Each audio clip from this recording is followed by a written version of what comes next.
Live struggle legacy. It's a whole movement. Hey everybody, it's your boy MP, Live Struggle Legacy, and welcome to season 2 of the Live Struggle Legacy podcast. So real quick, if you haven't already done so, make sure you hit that subscribe button, that like button, that notification button, drop a comment, leave a review, get active so you can get all the latest content from the Live Struggle Legacy podcast. So today, I want to present a very special guest, my brother, Shawty T, Terry, stylish, none other than. Yes, so, man. What's going on? So real quick, I'm going to tell a story about Shawty T. A lot of y'all might know him out here, and if you don't, you're going to know him after this podcast right here. So I've been knowing Shawty T since I was in the 9th grade.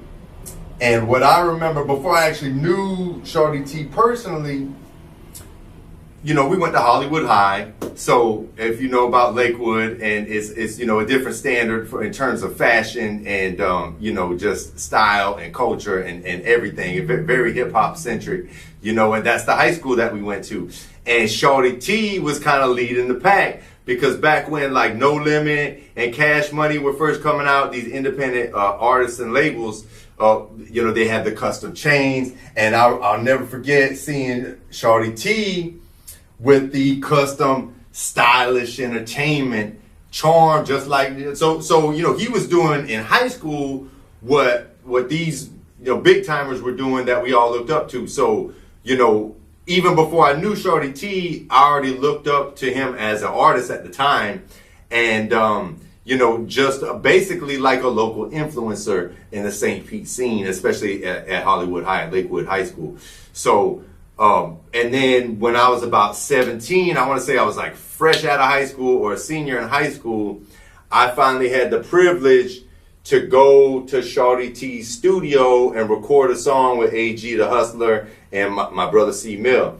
And, you know, that was like magic. So we got on a track, it was called Get Off Me. And then, I mean, since then, you know, year after year, we kind of built a lifelong relationship that led all the way up to, you know, us having him on the show today.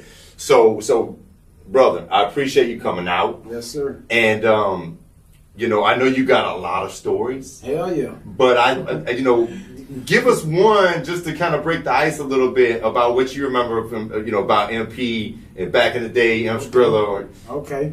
Yeah, so MP stayed in over there by Lakewood High School in the cut.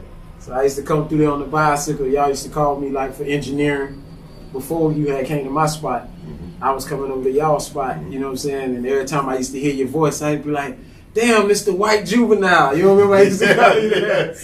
You know what I'm saying? Yes. I used to always be like, damn, you got a thick ass voice, man. You got a professional sound. You know what I'm saying? And then I was like, damn, you sound just like the White Juvenile. And then you had AG who was doing this thing, Hard White that was doing their thing. So, you know, it was the whole little game. You know what I'm saying? But it was just different, you know, and y'all was solid. It wasn't no normal shit. You know what I'm saying? To hear y'all on the mic back then sounding like that, you know what I'm saying? It was like the vocal tones and everything was there. A lot of things like delivery. People didn't understand like delivery way back then, you know what I'm saying? Like we talking about what year that was, man. Like what that was, 2003, 2000, 99, when was that? That was like, yeah, I want to say that was like 2000. Yeah, it was like 2099. Yeah, we were still in high school. Yeah, because we had Zone 3 at the time. Okay, yeah, I remember that. It wasn't Stylish Fam. So, oh, yeah, that's right. It was on 3 first. Tell them. Yeah, that's my bad. Yeah, it was on 3 first. So it was me, Jay Stubbs, and Drew. You know what I'm saying? And Drew still, you know, that's still my lifetime dog to this day. Yes, Stubbs still around. We still cool, but you know, time changes everything. But yeah, man, that was it was on 3 first before we built the Stylish Fam. So how we built the Stylish Fam was we was doing the Zone 3 thing, and we wanted to create something else like a bigger group. So we had we added on the cat named Trey Lay. And Chris Style was Trey Lay, Corn. Yeah, Corn, you know, Trey Lay from the hood. We added on Chris Style and who was it? And Chesco. Okay. So Chesco was, you know what I'm saying, Chesco was the poster child in that group. Yeah. You know what I'm saying? So we was like, fuck it. We want to make the group stronger. So, you know, we kept hearing about my little cousin in the hood, little Keith. Keith can rap, Keith can rap, Keith can rap. He had the freestyle battles, this and that there. So I say, fuck it, we gonna pull Keith into the little, you know, into the Stylish Fam thing and see what it do. So if you listen to Volume 1 and you listen to Volume 2, it's just like a night and day. You know what I'm saying? And Chris Style had done left us from Volume 1 and went over to South House Records at the time. You know what I'm saying? So when Chris Style went to South House Records, we had Volume 2 with Keys and Dirty Red. Critical was on there. Marty Mart was on there. God bless the dead. My boy Marty Mart. I fed and all took him, but yeah, he's solid though. But yeah, he tapped out early. 33 years old. But back to what I was saying with the Stylish Fam, man. You know what I'm saying? Stylish Fam was like that was like the new thing. You know what I'm saying? And we went Volume 2, then Volume 3. Then Volume 4, then we did Major Without a Major Deal, and Keith was locked up with one of my homies, Cole Key, you know what I'm saying? So he had Cole Key had jumped out. He brought him into the game. Then Big Yoke was with Big Yoke, yeah. Big Yoke, the sugar man of the South. Yeah. Yes, sir. He was with St. Pete Mafia at the time, you know what I'm saying? So when Big Yoke was with St. Pete Mafia, you know what I'm saying? We said, fuck it. You know, Big Yoke ain't really no rapper like that, but he a muscler. Like, he was like the Suge Knight of the, you know what I'm saying, of the area. So we went on ahead and grabbed Big Yoke, pulled him in the game, and we started moving with Major Without a Major Deal, and it was still Stylish Fam, but then everybody couldn't stay out of fucking jail. Yeah. So that's what really separated Stylish Fam. Like, everybody just, Big Jacks went to jail, you know what I'm saying? Cokie went down, Keith went down, you know what I'm saying? Like, everybody had, like, life issues that was just fucking pulling everybody apart. So I just kept moving with the studio and just turned it into a, you know what I'm saying, just a music studio for everybody. You feel me? So I stopped making music about 2007 and moved over to straight engineering. You know what I'm saying? I think my last song was probably recorded by 2007, 2005. Okay. And I just stopped making music after that and just started engineering. So real quick, on that note, because you know, you touched on some real shit, and where I really got to give you your flowers, bro, knowing where we come from, and, you know, I mean, clearly, I wasn't safe. You know, I fell for almost a decade, and, I mean, you were in the mix of everything. Don't even talk about that. Right? Don't even talk about that. So, because, hold on, you said you fell for a decade. Remember, you came to the studio before you had went in. Yeah. And you were sitting in that bitch, and you was like, hey, give me your phone. I'm like, for what? Take your battery out your phone. You don't remember that shit? That's when she was hectic. Take your battery out your phone. What the fuck you mean? Take your battery out your phone, bro. Or I ain't talking to you. I'm like, bro, what the fuck? Yeah, bro. You took the battery out the phone, put it down. I got my battery out my phone. You got your phone over there with the battery out. Man, listen, man, they got all kind of technology out there, bro. I'm like, what the fuck is you talking about? This is no sense, bro. The feds. Why they spook the fuck out of you? Hey, but I went bullshit, you went bullshit. My stupid ass said, man, you ain't gonna get no more than back. What I said? What I told you? Three. I'm like, please let's see you, man. Please let you gonna do 3 years. 3 years, man. That shit ain't nothing, man. I heard MP got 8. I was like, ooh, shit, what? But at my sentencing, they talking about 145 months. Oh. And I ain't gonna lie, the first thing I thought about you, I was like, man, hell no, T. No, bro. For real, dog. For real, bro. You came in there so spooked when you saw the feds for the first time, bro. You was just like, God damn, like T, they got everything. The technology is crazy. Like, take your batteries out your phone. I'm like, bro, you ain't finna get number about 3, 4. You ain't telling nobody. You ain't did. You good, man. Boy, they called me and told me you had 8. I wanted to cry, bro. I'm like, 8? I mean, I served 8. Yeah, I had more than that. Yeah. You did that shit though, man. Day for day, I was like, damn, boy. And P, solid as hell, man.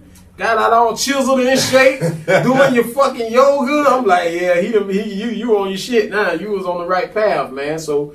Hey, kudos to you, man, for going through that and handling that, man. You're a real soldier, real talk, man. That's love, bro. Real talk, bro. For real.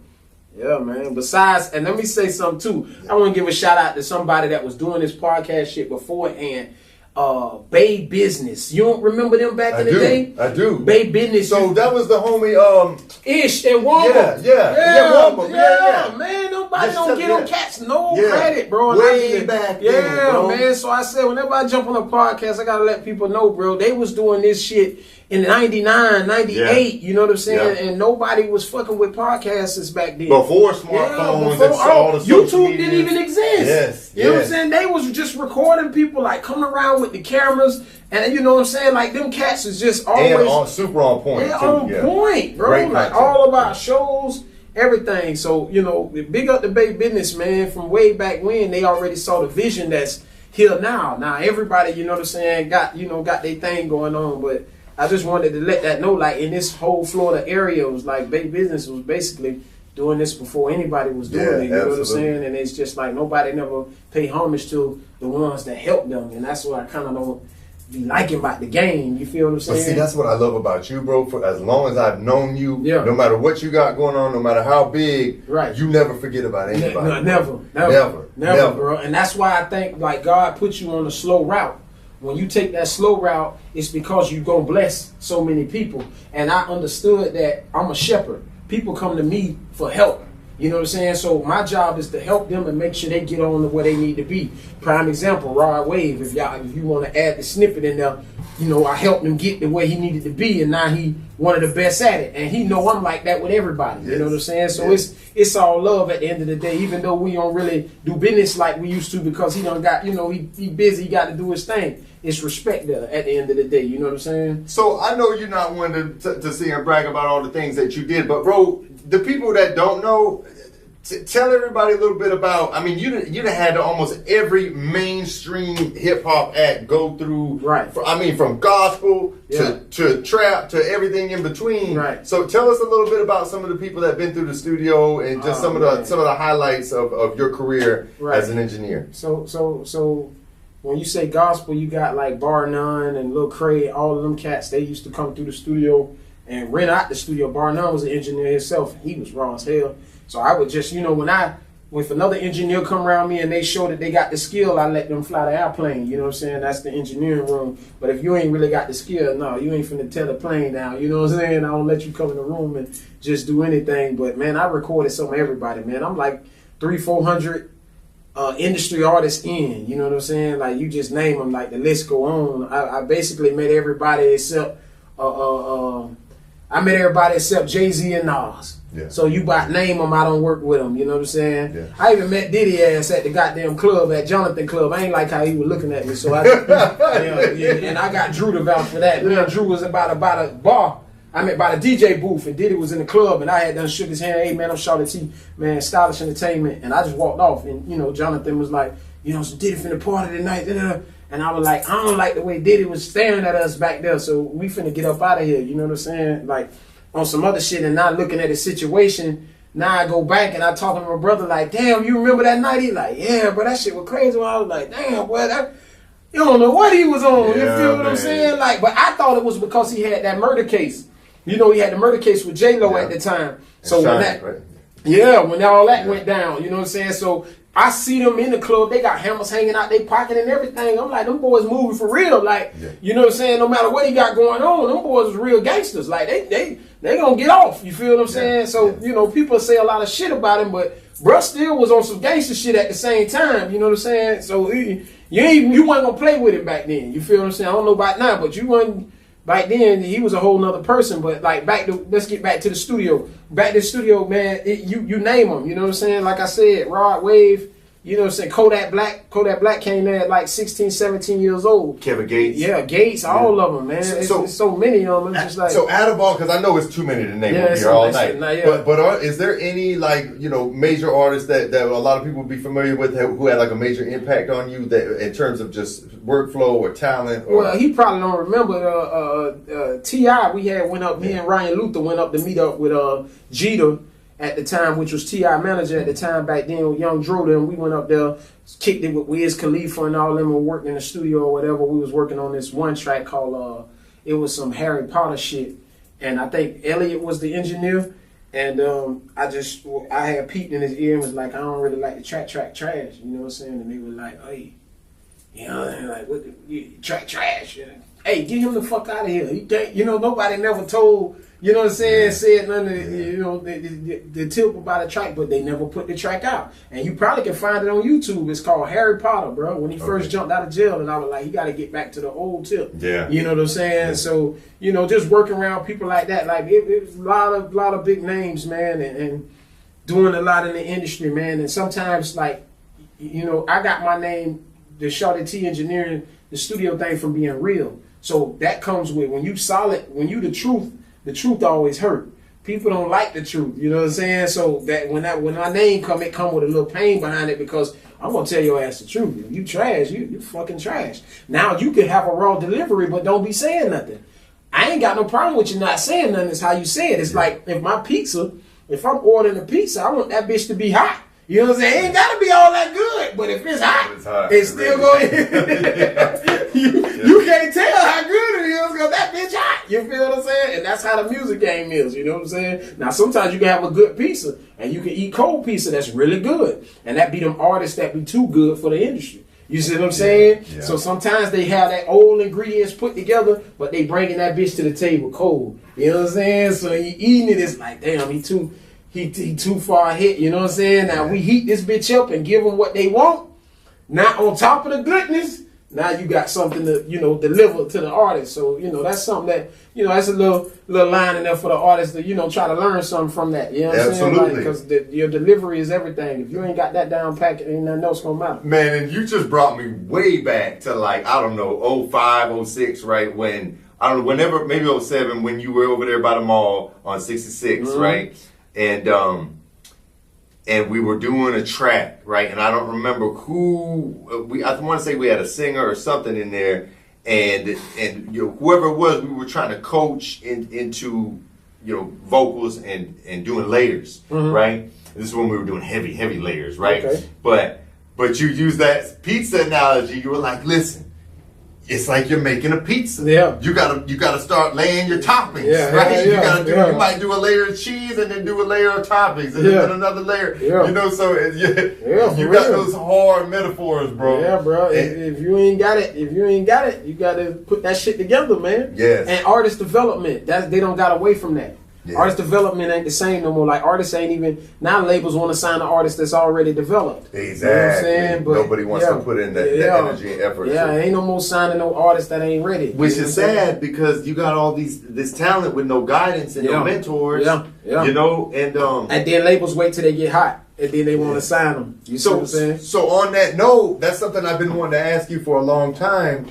Because, like, I always know you to kind of do your own thing, but I know you had to have some mentors along the way, bro. Yeah, of course. I mean, I had not just mentors. It was like, people that used to just look out for me. I call them like my little four kings. I had my boy Dirt Dog. I had Ali.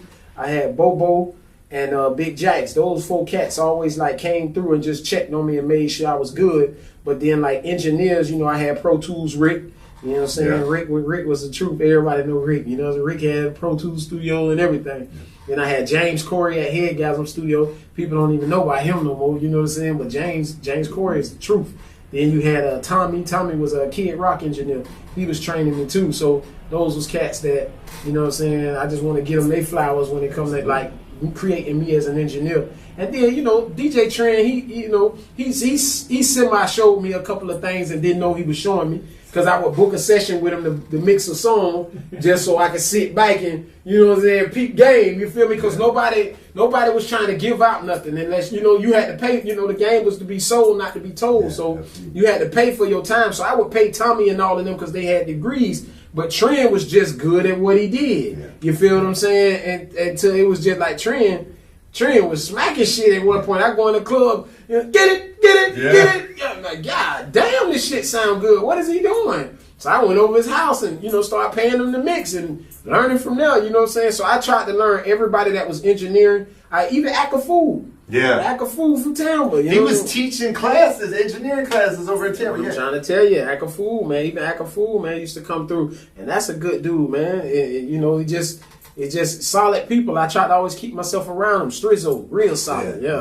Like nobody don't give Strizzo no flowers, but Strizzo the truth. Man. We might get him on the show one day. Yeah, man. Absolutely. You gotta give him his flowers. Get Strizzo on here, man. That man's solid, man. Strizzo ain't never did nothing shady to nobody that I know of. And another OG, you know, where I can see like both you and Striz, like you always had your thing going on, and surrounded around you, you had people, you know, falling off left and right. Right. Drugs, Yeah. prison, Death. Yeah. You know what I mean? Or just straight up falling off and just letting go and you know, giving up, you know? And so you know, I would love to hear if you have, you know, what's your secret sauce, bro? Is it what kept you straight and narrow while people are getting locked up, killed, you know, tricking off everything, you know, just falling off, bro? Like what kept you? Well, first, I mean, I had to take a lick too. Like as a jit, fucking with Drew. You know, Drew want to steal them cars and shit like that. So we had got hit with the green team. I don't know if y'all remember the green team. Yeah, man, the green team. We was their last bus. Yeah. Man, look at here, man. It was like I kept telling Drew like, man, I want to get one of them cars, man. You begin, I want to drive the cars. And he like, all right, fuck it, we finna go on another run. So we go ahead, and as we walking through the neighborhood, this was behind Demo. It was called Harbor Watch. Yeah, Harbor Watch back there. I don't know if you know about that area, but we was behind Maximo? Yeah, behind Maximo. Yeah. So it was an area called a rich neighborhood. We would walk through the rich neighborhood. So as we walking, I see garbage trucks in the middle. I'm like, garbage trucks don't come out this time of night, Drew. You know what I'm saying? Like, man, that ain't nothing. I'm like, bro, we being watched. I'm like, bro, the whole time I kept saying, bro, yeah, we being watched, bro. I'm like, bro, Drew like, no, man, we finna go get this car down here. And it was a little igloo house at the end of the street. So we trying to break into the little Dodge at the end of the street. Now this Dodge is already set up. They put this motherfucker here. And we should have known that nobody out here drive a Dodge with the glow ring on it. And them were the ones you used to be able to use the scissors. Pop the glow ring. Yeah, they popping the glow ring. So I'm telling them, I'm like, bro, they watching us. They watching us. Next thing you know, you see a motherfucking garbage truck pull out in front. Woo! Turn sideways like Ninja Turtles finna jump out that bitch. Everybody got on green uniforms. It's the green team. The Ninja Turtles jumping. Bro, this like 1999, 98. This like their last bus. Boom, they get out. We go to running. I see Drew jump over the wall. As he coming over the wall, man, I see Drew getting thrown back over the wall. And it was I don't know, they call him the Hulk or what, man. He was huge, dog. He on the other side of the gate waiting on us to jump. Soon as Drew jumped, he threw him back over the fence. Man, they were kicking our ass. We all on the ground. He said, you feel that in your back? I said, yeah, I feel it. That's my gun. You run. He said, I'm going to shoot your motherfucking ass. I was like, what you mean you going to shoot me? He said, I got to take a shit. And I ain't chasing you. I was like, I said, okay, you got it, cuz. You got it. He told me you got to take a shit. I knew he was serious when he said, I got to take a shit. And you know he wasn't even playing. Hell no. He's dead ass serious. I feel the 9 in my back. I'm like, man, I ain't moving. You know what I'm saying? They busted us. We was on the news. I got the news. I still got the VCR tape. See, people don't even got that. I still got the VCR tape of us going to jail. You know what I'm saying? The news article, it was on the. Matter of fact, I put it on the Zone 3 album. Okay. Yeah. So this was before the music. Yeah, no, this was that day. Yeah, that was the last bus before. That was before we did the music thing. So that was something that kind of drove us to the music because we kept getting in trouble going to jail and shit. So we had to find something else to do. So that's when we created Zone 3 and we used that article in the beginning of the song called My City. Okay. Yeah, and we put that on there, man. Yeah, boy, that was some good times though, boy. Boy, that shit wasn't nothing to play with. It took me to go through that to change my life, and that's what got me on the right path. Yeah. It was like I went to JDC, then I went to the little boot camp around the corner on what that was, 26 right there. You don't remember the boot camp with the gates in right there on 26 and 28th? You know, when before you get on the Armory? Coming off the highway. It's coming off the highway. The Armory down there, but remember Food Lion? Yeah. Right behind Food Lion. Yeah. It was a little boot camp right over there. Yeah, man, I had went over there for 6 months. You know what I'm saying? And I'm hollering like a little bitch, writing letters to my mama. I ain't gonna never do this again. I'm gonna fix my bed. But you was for real. You wasn't one of the I meant it because I was like, I ain't coming back to this shit again because, you know, it ain't no freedom in there. And when I came in there, Drew was like, cool. Like, Drew, he used to it. He eating boiled eggs and shit. He like, what he doing here? You know what I'm saying? Man. Drew was used to being locked up, so it was nothing to Drew, but to me, it was just like, man. And I think we was in JDC at that time. And I was just like, man, I'm out here, like, I'm in this bitch in Charlie Wing. We ain't got no drawers on, you know what I'm saying? Like, we ain't even, like, they strip you down naked. And, man, that shit, like, I don't know. That shit kind of crazy because we juveniles. What we doing this, you know what I'm saying? To the police officer. Treating you like a damn. Yeah, what we showing up, and it's crazy, man. I was like, dog, they make you bathe with a water hose. I was like, I wasn't with none of that shit. So I was like, man, I ain't coming back here, man. I ain't coming back in here unless I got to do the rest of my life in this bitch. And I ain't doing that. So I just stayed out of trouble after that, bro. I was just chilling. I found my way out and went down the straight and narrow, man. Tighten up. You know what I'm saying? From that point, I ain't really getting no more shit. I was just chilling. So, you kept it straight and narrow, but I know you were tested time and time again, and I know you've been through some shit where you barely made it out. Yeah. And so, you know, I respect it if you. I know you got some stories, but I know all stories don't need to be told. Right. But there's one story I remember. Right. And, you know, I don't know if you want to dive in there, but this had to do. This was some wild ass shit, and I don't fully remember the whole story. Right.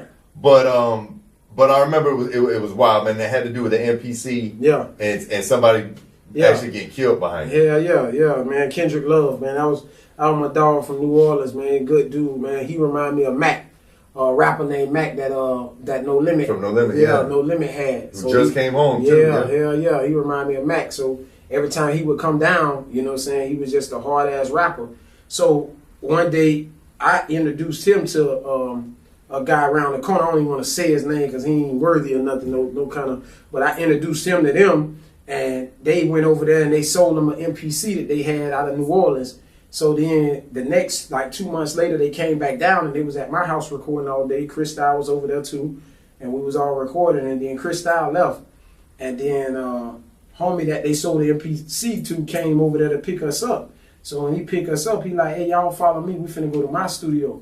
So when I get in the truck, he tell me, them niggas broke in my house and stole my shit. I said, no, they didn't. How the fuck they broke in your house and they been in my house all day? You sure, bro? Yeah, they been in my house all day. We ain't take no breaks. We been sitting in the house all day, bro. They ain't breaking your shit. So whoever broke in your shit, that's somebody you know. No, they broke in my shit. So I'm like, man, they ain't breaking your shit. So we pull up at Bay Point Middle School at the time. They had a little parking lot with the portalettes out there. They was building the school. So when we pull up to the school, he get out and he asking Kendrick, you know what I'm saying? Hey, he talking to him and shit, and I'm talking to him, but I know what he thinking, and I'm trying to tell Kendrick to get the fuck out of here without telling him. So Kendrick was I think it was December 26, 2003. Kendrick had it was Ludacris was in town that night, so he was going to see Ludacris. So I'm sitting on my knees on the edge of the car trying to tell Kendrick, like, yeah, man, go ahead and get up out of here, man. You know what I'm saying? Like, just leave, man. Y'all go ahead, man. Somebody broken this shit. Whoever broken this shit, you don't know nothing about that. Y'all been with me all day, so it is what it is. So they're like, hey, hold on. I said his name. He said, hold on. So he go to his car real quick. He come back, and he like, man, you sure y'all straight? He like, man, he just come back over my shoulder with a 4.5, like, and they go to shooting. Boom. So as he's shooting, they shooting. I don't know how the fuck I ain't get hit in the head. Right there. I supposed to got hit right in the bullets flying right past my face. I see Kendrick get hit in the head. His ear and his braids come off on the side, and then I hear the horn go. So imagine just hearing it. Now they get out the car. The other two in the car, they fighting. So as they fighting, they go down to the fence. They strapping down there by the fence. I come around, I see Kendrick as he just on the car, back his head blowed off. I just like, fuck this, I'm out of here. I jump in the truck, but I run in the truck and jump in from the other side. So as I jump in the truck, I'm hitting the gas from the passenger side. Getting the fuck out of here. The truck lose control. The truck go to slide and I slam it to the school. Wow! The big boy truck. Jump in the driver's side. I hit it out the parking lot. I come back around. They fighting over there by the fence. But then I see Buddy coming at me, the one who shot him. He got his eyes open in his arm. He got a hole in his arm. I'm like, damn, when he got shot? You know what I'm saying? So he shot. Kendrick shot, but they both shot each other. When they did the forensics in court, it showed that both of them were shooting at each other. You know what I'm saying? And I picked up Doug, my homie Doug Berry, because hell, I picked Doug up, And I'm like, boy, you see this shit real? We couldn't believe because we out of our body at the time. You know what I'm saying? Like we freaking out. We go to my cousin's house. Now my cousin, whose house we go to, he over there with Lump with Lump ass D Lump, and him and Lump, they like give us some shots to calm us down. But my cousin wife on the case. She the police officer, so she calling him, hey, stay in the house. They looking for 2 guys in our area. So he like, come home. He just telling her, come home. You know what I'm saying? So when she get there, she like, these the 2 guys that y'all looking for. You know what I'm saying? But y'all ain't gonna find them. You know, so just go ahead and go back to work and tell them they got away. So she went back to work, and we went on home. So you know that was the end of it. And then the next about a week later, I'm sitting in the house in the back. I'm hiding, and it, boom, they kicking my door.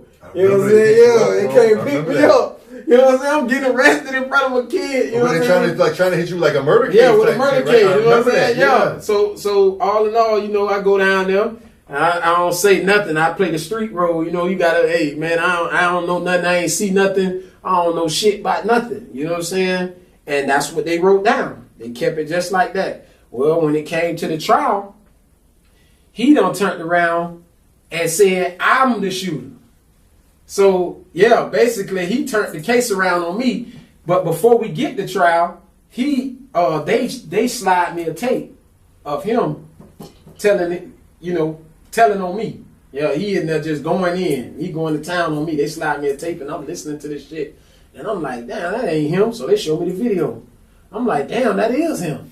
So they like, yeah, basically he's saying, you the one had something to do with this and all this and that. But they talked to everybody else that was there. There was like 4 of us there. Malibu, his cousin, and Doug, and Kendrick, he died. But yeah, so it was 3 more people there.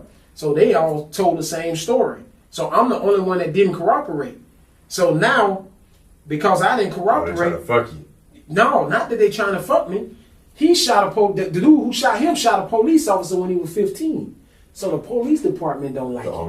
They don't like him. So they trying to fuck him on every chance they get. But by them trying to do him in, it basically got the whole case thrown out in trial. So basically it was just acquitted. Everybody go home. So dude didn't even get charged. Dude didn't even get charged. Wow. So listen, at the end of the day, he turned the story. He in the courtroom crying and all. I'm sitting here like, this shit crazy. Like, bro, you just killed this man. You know what I'm saying? Yeah. and I'm trying. You know what I'm saying? I'm just trying to play innocent here. So we go to when the trial go on, they tell me to read my statement when I was first caught. And when I read the statement back, I said I ain't see nothing. They acquitted him that night. But his daddy, Kendrick daddy, still came over to me and was like, I appreciate you, you know what I'm saying? And me and his daddy was cool. Like, he shook my hand and told me he appreciate everything because I ain't had nothing to do with it. I was caught in the middle of the whole shit. But Malibu, them, they ain't talk to me no more. They felt like it was my fault. But I ain't had nothing to do with this shit. I was just caught in the middle. I remember that. You were just in the car. I'm in the middle of nothing, bro. I remember that. In the middle of it. So, it's just it's a story that you never forget. But it always keep you on your swivel because I had felonies as, them felonies I had with them cars and shit, and with Drew, the police department didn't like him. So they figured since he got off, they'll give me my gun license back. So they gave me my gun license back. You know what I'm saying? But they was telling me, if I see him, gonna get rid of it. You feel this? The police department, people, I ain't gonna say no name, but people from, they ain't want me to open nothing up, but they were just like, yo, you need to go get rid of him when you see him. You know what I'm saying? Like, when you see him, do something to him. So one time we in a barber shop, and I'm like, hey, tighten up, man. They want me to do something to you, cuz. Leave me the fuck alone. Like, he like, man, you broke in my house. I'm like, bro, come on, bro. You still on that? Come to find out. Anybody that know you know better, though. Yeah, come to find out it was somebody that was his people. Yeah. And you know what I'm saying? Like, it was some shit he had going on. And so, God bless the dead, Kendrick had died for nothing. Man. Died for nothing, man. Kendrick died for nothing, bro. Straight up. Died for nothing. And his daughter told him, he think he had a 7 or 9-year-old daughter at the time. She told him, don't bring your ass down here, daddy. She told him, and you got to bring your daddy back in the box. All because, you know what I'm saying, all because of some shit that ain't had nothing to do with him. He should have just left. But this was crazy when the forensics went down. When dude pulled a gun out on Kendrick, Kendrick shot him. I ain't even see that. Kendrick had a 4.5 in the door. He shot him in the arm. Boom. So as Kendrick shooting him, he starts shooting back. So now they exchanging gunfire. I can't hear shit. Yeah, I got 2 guns. All I hear, my ears ringing, bro. But yeah, when that case was done, they just threw it all out.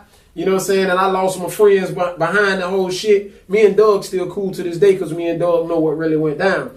But on that side, I don't talk to them, and on this side, I don't talk to them. And it's all because of just a misunderstanding, bro. You know what I'm saying? A lot of times when you cats have complications, man, walking away could be the best thing you can ever do in your life. Yeah. You know what I'm saying? Like, that's the most gangster shit, is just walking away, bro. Man, I know these young people out here listening right now because, graveyards and prisons full of people that couldn't walk away. I mean, think about it. An MPC, like, was it really worth it to... fucking MPC, a material you can thing? Get that shit out the pawn shop for fucking $300 now. Yeah, man. And it's like... That same MPC going for $150, bro.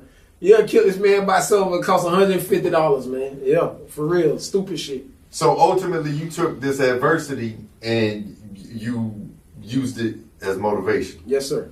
Because I'm pretty sure, like, right after that is when you put your nose to the grindstone and you really started taking off. Yeah, I stayed in the house for like 2 years straight, just trying to get my mind right. Yeah. But then it showed me that you can't play with people. When people say they're going to kill somebody, take them serious. I remember you told us that. We were jits back then, right? So you told us, and it's like, I thought about that. And you don't go playing with people's money. You don't go playing with people's things because to you it might just be a thing, but to somebody else, you don't know what they own. They'll kill or die. Yeah, you don't know what they own. So you know when they tell you they're gonna do something, just take their fucking word for it. Amen. You know what I'm saying? Because you never know what they're gonna be on. And I always I took that as a life lesson. So it always kept my guard up. You know what I'm saying? You just want to be on point. It ain't about over exaggerating things or over expecting things. Just take people's word for it sometime. And then some people's actions will show you who they is anyway. If they flaw, it's going to show that they flaw anyway. You know what I'm saying? Yeah, so exactly. It just it just made me look at things different. You know what I'm saying? And tell a lot of people man, when shit get heated, it's best to just get out of there. You know what I'm saying? Absolutely. Absolutely. And go on your own way. Live to fight another day. Because in jail, you can't do that. And in the grave, you can't do shit. You already out of here. You done checked out. You in a whole nother soul. You feel me? Whole nother plane, whole nother astral plane, right? If we come back like they say, then you got a whole nother body. If you come back, nobody know. You know what I'm saying? But to each his own. With that. I know you left off in 07 talking about, when you stopped doing music and really got into engineering. So I want to get into what follows. But before I do, man, I really feel like you downplayed what y'all really did out here in this city, man. And I'm saying that to say, I want to give you flowers because JJ and I talked about it on the podcast, right? We had Hard White on the podcast, and we gave you your flowers in that show. What I want to do, though, I want to give you your flowers on this show because out of St. Pete, y'all had probably one of the best shows, in the nation. Yeah. Not just St. Pete. Yeah. Choreographed, the airbrush T-shirts. Yeah. And my favorite part, I love this, bro. You used to jump off the stage and rob the crowd with the mic stand. With the mic stand. The energy, bro. I was fortunate and blessed to have the opportunity to open up for a couple of those shows, bro. But before, when y'all went on, man, I'm in the crowd. I'm a fan, bro. Yeah. You know what I mean? I remember that, man. Buckwheat. I remember being driving in the car and I heard Buckwheat on the radio at the time. I think it was 94.7 at the time. Buckwheat was like, man, you ain't saw nothing until you saw a Stylish Fam show. You know what I'm saying? He wasn't lying, bro. We was some of the best at it. And I ain't gonna lie. You know who really gave us a show right back? T-Pain. Okay, yeah. Yeah, T-Pain, bro. We did a show with T-Pain opening up for him, and we gave a show, and he came right back with another show. We were like, God damn. T-Pain. You inspired T-Pain to do something. T-Pain was like a real performer. You know what I'm saying? We was performing because it was a lot of us. So, I used to have street cats, on the stage getting down, but it wasn't really we weren't dancing at the time, we had a dancer dude that would come out and we hype him up, Critical. You know what I'm saying? We hype Critty up or Curta being there, and then we'll make them put on the Jabberwocky masses. So we would give them like an intermission in between our shows.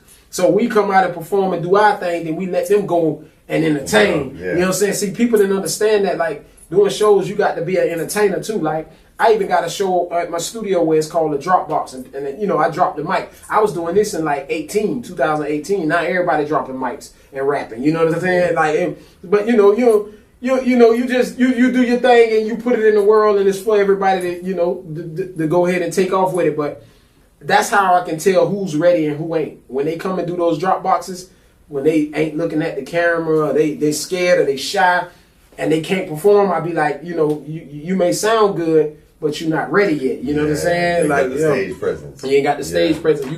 You got to treat, when you up there on that stage, you got to act like ain't nobody there. You know what I'm saying? You can't acknowledge it. You know, it's just like when the cameras come on. Man, you got to act like that shit ain't even there. You know what I'm saying? And that's how you get your best work. You feel me? So, yeah.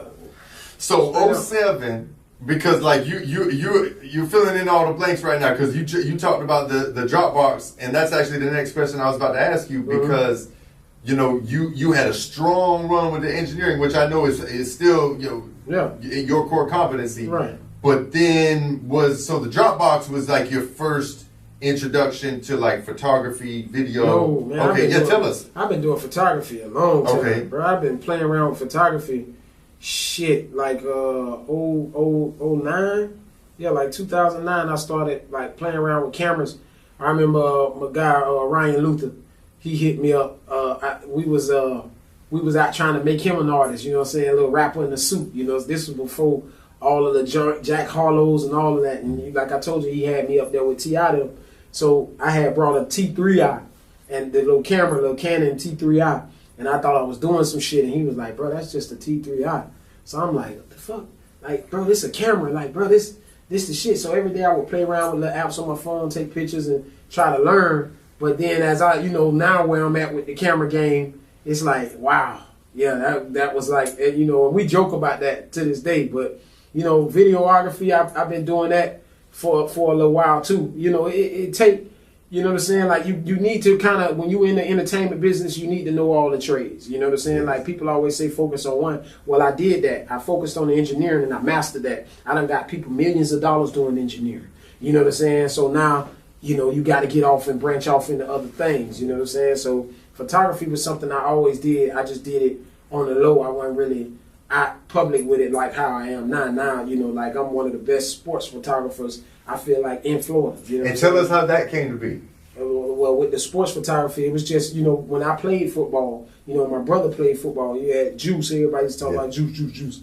So I always wanted to be the cameraman that I wish I had playing ball. So when my son played, I tried to get him that, you know what I'm saying? And I was just shooting my kids all the time. Yeah, I love that, bro. I love the shots that you share of your Yeah, man, they used to be like, man, you make your son look like, you know what I'm saying, like he larger than life. And it was just something, I was so good at it, I inspired my son to do it. Yeah. So now as soon as football season over with, that's all he do is shoot, you know what I'm saying? And he's damn good at it. He's so good, sometimes they be, yeah, well, you better than your daddy. And, you know, I just laugh because I'm the one who taught him. You know what I'm saying? Yeah. So, you know, you want that type of stuff. That's a beautiful thing, I say Coca-Cola and Pepsi don't fight with each other, so why Juice Vision and Stylish finna fight? No, we from the same roof. We wear the same chains. Yes. I went out and got them some chains. You know what I'm saying? Yeah, so, you know, they just, you know, we on the same, it's just to let them know we on the same team at the end of the day. Yes. You know what I'm saying? And that's the most important thing, man. I shoot for the XFL.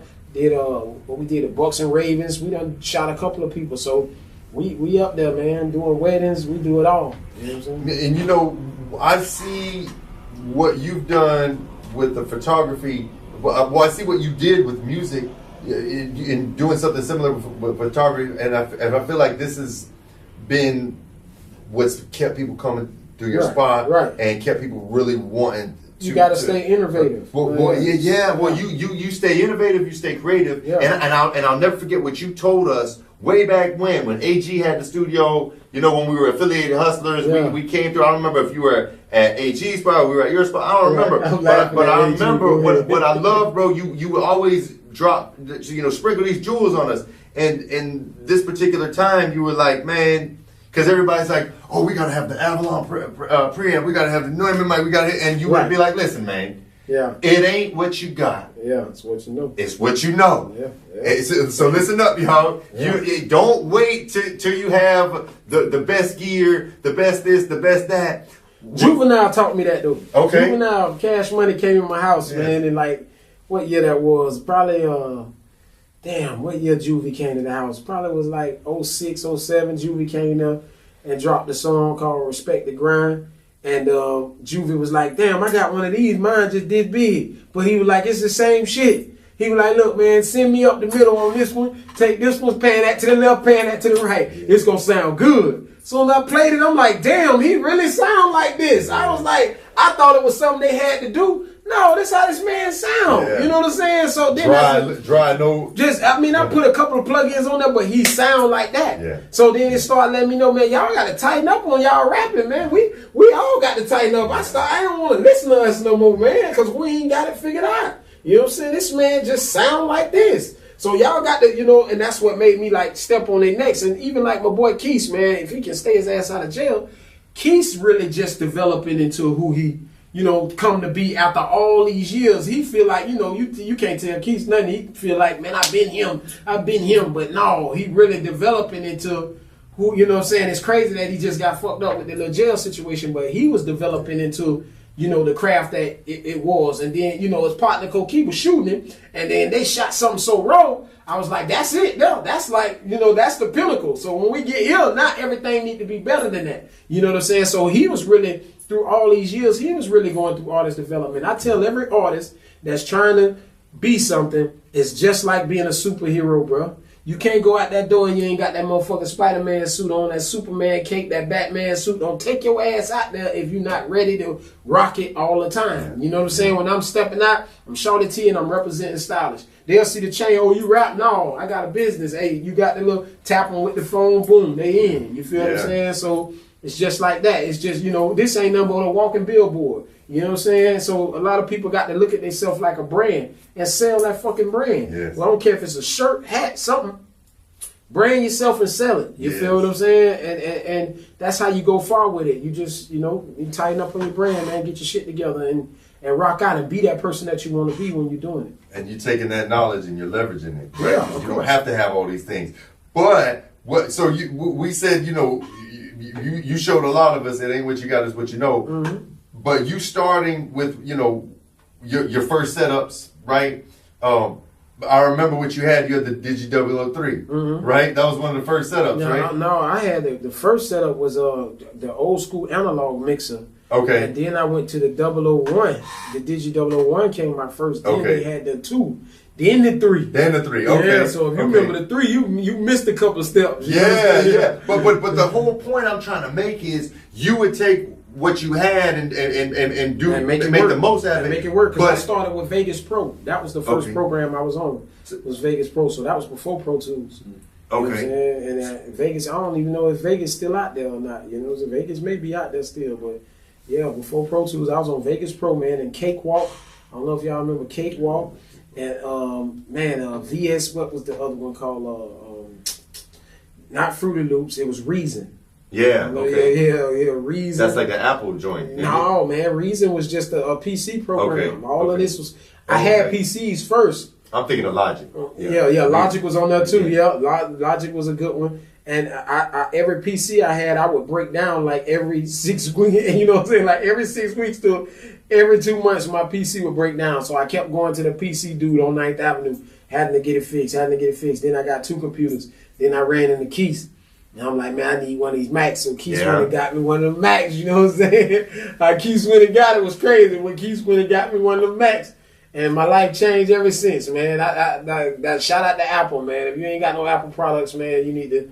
I know they be on me hard, but the program is like everything just moved quicker, man. So like Apple changed my life. You know what I'm saying? Yeah. If I can say one thing, you've always been. They should pay you, bro. Yeah, they should, for real. Because anybody come through the studio. I want to tattoo Steve Jobs on me, but I ain't gonna do it. You know what I'm saying? But yeah, Apple changed my life, man. But see, like where I feel like a big piece of why people always wanted to come through, a stylist studio, want to come through and see Shorty T, because every time you'll pump up, right? But instead of going and just blowing it or whatever, you would put it back into the studio. That's why the studio always changing. Exactly. Whether it be acoustic treatment, whether it be a new preamp, whether it be a new board. Because now when people come, they like, why my sound, bro, you ain't used to sound like this, and it's because I went and got the Neve, or I switched out microphones, best preamps, best mics, all that. Bro. When they come out with a new bag, you drop it, right? And correct me if I'm wrong, but I'm pretty sure you just told us earlier in this podcast you're doing the exact same thing with the photography. You find out what's good, and then something better. Okay, now I gotta have this. I gotta go get this. I gotta get that. And they be like, why you upgrade every year? Because man, you got to. It's just like now what's happening with Pro Tools is they starting to put you in a little loophole now that I ain't liking. Like they'll charge us like $300 a year to run Pro Tools, but you can buy it outright. Now they just made it where you can buy it outright, but for like years they stopped you from buying it outright. I'm going through that right now. I'm having to pay like $300 a year. But it's like, what happens? You don't own it anymore, but you used to own it. Yeah, now they just brought it back. So now the next time you can pay like $635. And then you don't have to. But see, then the thing is, you pay $635, and now they come out with something new. You should have just leased it the whole time. Yeah. So that's the thing. Like that's what I'm having an issue with right now. And that's why a lot of people, even though it's the industry standard, a lot of people even in the industry are falling back from Pro Tools and Avid products. Because people are sick of they sick of the loophole. It's a loophole to it. And if your Wi-Fi go down, you can't even operate. And it's like planned obsoletism. You know what I mean? Like they set you up for, okay, eventually you got to get something new. No matter how good of what you bought was, but that's technology.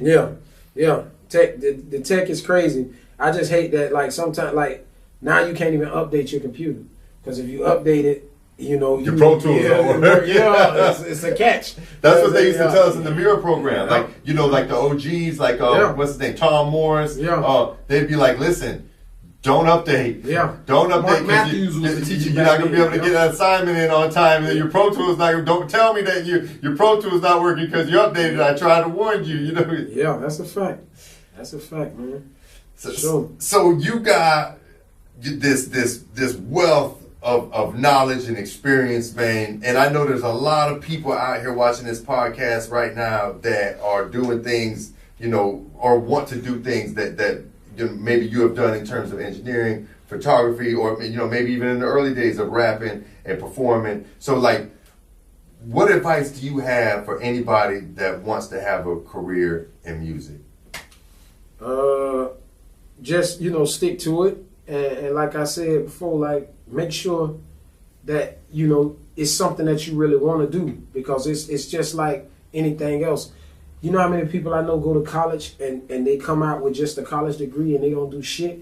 It's the same thing with music. You know what I'm saying? Like you got to apply that shit that you learning with the music game. So when you ready to really come out, you can put your best step forward, because a lot of cats, like, they just, they'll make the songs, but then they just want their dogs to hear it. And they want to ride around. They ain't really trying to make it for real. They don't take this shit serious. They don't know nothing about sponsoring themselves or advertising themselves or bringing back the old school posters. I just seen Jermaine Dupri talking about how artists don't put posters and shit up like they used to no more. But then the damn election, you got posters everywhere. You see what I'm saying? And it wasn't no problem. JD say when he used to, I remember when we used to go back, the So Def way back in 01, they used to have posters in the street, like human-sized posters of that little afro head with So Def at the bottom. When the Brad and all them was, with So Def. So Def was hot. And that type of advertisement is like really going away. And JD was like, bro, JD said when he was doing it, they was finding him for it. You know what I'm saying? But ain't nobody finding the president. Ain't nobody finding, the vice president when they had it up everywhere. So it's the same thing with music, man. People got to get back to that old way of marketing. You know what I'm saying? Like, we ain't got CDs no more, but you need to get out there and show your face and show what you know what I'm saying, and build relationships with people. Because it's who that's going to get you in the game and what that's going to keep you there. Okay. I hope y'all taking notes right now out there. And like what you just say, if you don't believe in yourself, why should anybody else believe in you? Believe in you. you don't believe in your goddamn self. You know what I'm saying? Sometimes you can, and then that's the thing, like even if you somebody partner, sometimes you can overbelieve in them more than they even believe in their own self. And that's what be happening with some of my partners. Like, bro, I know you can make it. You know what I'm saying? Like, we'll sit in the studio and Coquille just be on the couch back there and he'd be like, man, you fuck ass supposed to be out of here right now. He'll just snap. He'll just snap on keys. You know what I'm saying? But it's because the belief that me and him on the same page, but Keith's just like, man, y'all don't understand my struggles. But we like, man, just put the struggles to the side and fucking rap. We gonna do everything else for you, bro. You got free cameraman, free this, free that. And just rap, bro. But he never came to us like, look, bro, I just want to rap, man. I need y'all help, or I need y'all for it. And we just offered it anyway and start giving it to him anyway. And it you know, we would show him every video drop like, you see that, but it just wasn't enough for him, man. I gotta be the man, you know what I'm saying? And you know, when you trying to be the man and trying to be the man, it don't work like that, you know what I'm saying? Well, you know, and pick a side, baby. The whole concept of this podcast, bro, this is the live struggle legacy, right? So the goal and the function of this podcast, what we're trying to do with these stories, these interviews, we want to show the people like, listen, we're all struggling. Yeah. Everybody got a live struggle. Right. Everybody's going through something. Right. And the difference is who's going to stay 10 toes down through it all. Who's going to stand up in the paint and make that commitment. Yeah. You know, like, because that's the difference between those, and you're a testimony to this, right? Yeah. Because, you know, you didn't have any special handouts. Bro. You didn't have any. Okay, so you basically, look, man, I'm going to tell you like this. When it comes to a live struggle, man, like, look, I come from the projects. Demo, no daddy, you know what I'm saying? No, everybody in the projects, nobody had a daddy, so we all had to raise ourselves. You know what I'm saying? It's a bunch of mamas, a bunch of females and feelings. What I do like is my mama took her time and put it into my brother instead of me, because she left me the fuck alone. So a lot of times when y'all see y'all kids out there articulating and doing their thing, leave them alone and stop trying to get involved and stop trying to control what they doing, and let them create their own art, and then ask them what's going on, and be they friend at the same time. You can still look over them, but let them be creative. A lot of times with parents nowadays, they try to live through their kids, and you can't do that, man. You got to let them develop into. And my mama did that with me, not having no father. And then, you know, a guy, Rudy, came in and stepped in and became my father, and was just like, he did that. He just watched me do my thing, and he'll come back and correct me. So if I'm building something or I'm making a house, he'll come back and correct me. You know what I'm saying? But staying in the projects, we ain't had nothing, boy. We was eating bologna sandwiches, mayonnaise. The struggle was real. You know, people get shot. Uncle Danky got shot out there. So it was like everybody that got all these stories and out, man, we done been through all that. You got to keep going. The whole thing is to have your mind set on something. And I don't, like I heard you say earlier something about dreams. I don't dream, I make goals. Yeah. You know what I'm saying? So it's a little different. Like, to me, dream is for somebody that sleep. I ain't trying to be fucking sleep. I'm going to set this goal. And if I got to knock this down, I'm going to go ahead and knock that goal down first. And then I'm going to go ahead and set the next goal, and I'm going to knock it down. And I learned that just from being in the projects. You know what I'm saying? I learned that from watching the hustlers hustle. You know what I'm saying? When we was out there hustling and doing our thing, I'm like, man, I used to say, man, I was working at Albertsons, I was working at Suncoast Manor, and I was working at Westminster Shores Outpatient Clinic. At the same time, I'm hustling on the side. I'm in the back of Albertsons selling crack. You know what I'm saying? At the back of Albertsons, give my money. I got my baser meeting me up there at the back of Albertsons, give my money, and I'm back in there stocking up boxes. You know what I'm saying? But I kept saying to everybody, look, once I get to what I need, I'm letting it all go. And I meant that shit. You know what I'm saying? Like, once it was 2003, I walked off my job at Westminster Shores, and I ain't never worked for nobody again but myself. You know what I'm saying? And I meant it. Once I got my equipment and got everything up, I never looked back. So with that being said, a lot of cats, they don't set no goals. They be dreaming of some shit. And then they be getting all that fucking money, so they get lost in the sauce. That's what happened to my homie Big Jax. You know what I'm saying? I'm like, I'm like, Big Jax, get out, Big Jax. Get out, Big Jax. Yeah. And he like, one more run. He told me one more run. And that was his last motherfucking run. Man, I turned on the TV. I see my brother O'Neal going to jail on one channel, Jax going to jail on another channel. You know what I'm saying? Jax got the car flipped over, they done shot the car up, the tires done came off, And he was like, damn, I should have listened to you. All he could say was, I'm sorry, bro. And I was like, bro, I'm a living testimony of it, bro. And it's because of you. Like, he really got me out of mama house. He said, man, you wanna put this in a building and do something bigger than just being in the house. And I'm like, you believe in me like that? You got the hustle money, what's up? So he went in half with me and got me started, you know what I'm saying? And I owe him for that, you know what I'm saying? I always pay homage to my dog, you feel what I'm saying? And look out for him, whatever he need, you know what I'm saying? That's my boy. So, you know, Big Jax was the one, you feel me? That really helped me get on like that. But like when it comes to struggle, dog, just set your goals, man, knock that shit down and move forward. No, that's beautiful, man. Like, I mean, these jewels, I mean, you made me think about it because, you know, I've always been a dreamer, you know, and I set goals, but you know, if you set the goal too big and too far out, then ain't nothing ever too big or too far out, man. Nothing. I love that. Nothing, bro. Nothing. Just speak it into your life. It's affirmation. Just say it to yourself over and over again. And it'll come to you. That's anything in life, bro. You got a trillion cells in there that you telling, it's a dream, y'all. We ain't gonna never make it. Yeah. No, that's real though. Why you doing that to yourself, man? Because your whole body, you start to personify that. Yeah, why you doing that to yourself, man? You telling all them cells in the body that you can't do it. No, man. You told me about this before this even happened. A long time ago. Yes. And look, you feel what I'm saying? You told about this a long time.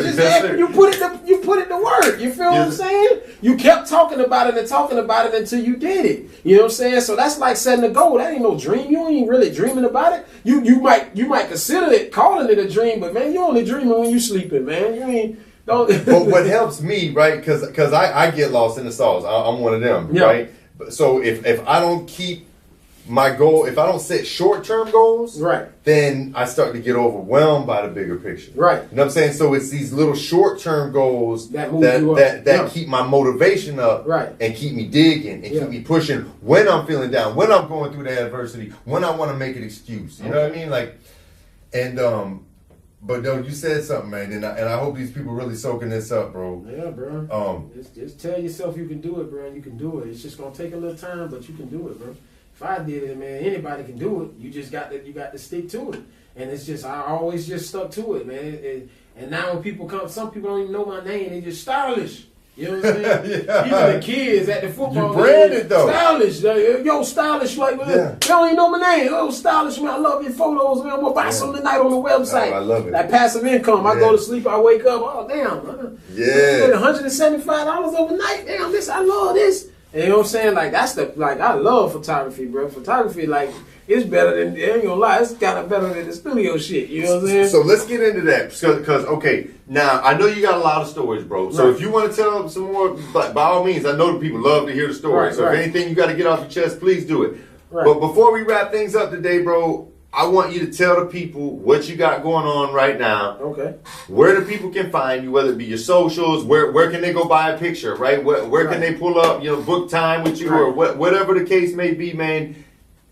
I want you to tell the people how to find you and anything stylish. As soon as you go to Google, you put in stylish ENT or you stylish studio. You should see me and Gates in the studio or somebody on there on that page, on the Stylish Entertainment page. Whether it be Facebook or Instagram. Then I got Stylish Photography.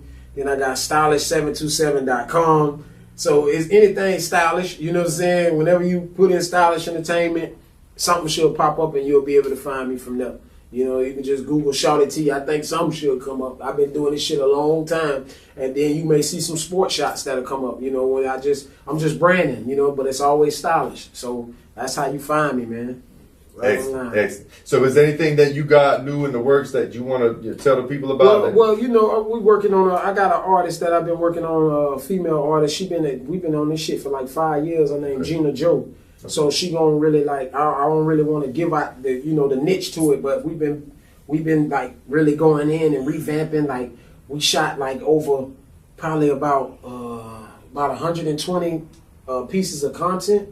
That we're going to put in a circulation. So that's going to be something that's going to happen like the middle of 25 to the end and 26. You know what I'm saying? We got a couple of things rolling. I don't want to speak too soon on it because it's just goals that's just going to happen. We already got them set, so we're going to knock them out.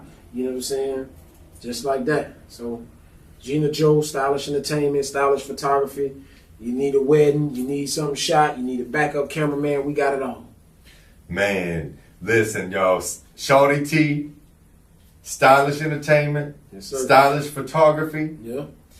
Holler at him, man. Yeah, He'll get your sound right, get your photos I build right. house decks. I hang TVs. I'm finna go hang a TV right now. As soon as I leave here, I'm finna go hang a TV at the house, man. I don't play. And my bro, he got the jewels for you. He got the wisdom for you. Yeah. Man, I can't thank you enough, bro. This has been an incredible show. Yeah. And man, I really appreciate you making your way out here. I know Sure. you could have been, you're a busy man. You could have been doing a lot. Yeah. And man, I got nothing but love and respect for you. And I'm grateful and honored to have you on this show today, Right, bro. and vice versa, same thing, man. One time I had done drunk too much caffeine. I was in a session with some cats. They had gave me something, a Red Bull mixed with like a Jose Cuervo, and I was already on like 2 of them energy drinks, so it ran my mind up through the roof, ran me out my mind. I had the jitters. So I'm jittering. I done shot over to the Apple store, done brought a computer. I'm at Ocean Prime eating. I'm thinking I'm finna die. You know what I'm saying? So my heart racing. I end up going to the hospital. They like, you just having a caffeine overdose. So I'm like, damn, too much caffeine. They like, bro, too much caffeine is like worse than drugs. Like, you can take too much fucking caffeine. So y'all be careful out there playing with the caffeine. But it ran me into I had experience. I was 34 years old at the time, and I experienced something called anxiety. Yeah. I never had anxiety before. At 34, I experienced anxiety from having too much caffeine. So I'm walking through like a Sam's Club. It feel like the roof gonna fall in. You losing your mind. So I called my dog Heather Marie, like, hey, this the shit you was telling. She was like, yeah, that shit's scary, ain't it? And I'm like, yeah. So I started reading up on it and learning my little thing. But then I started seeing that it was like some yoga shit. So I hit you up. And you took me out to the beach, bro. And I never forget this. When you was doing the yoga, you told me to open my hands up, and you say your thoughts are like water. You say you can't catch water. You just got to let it flow through.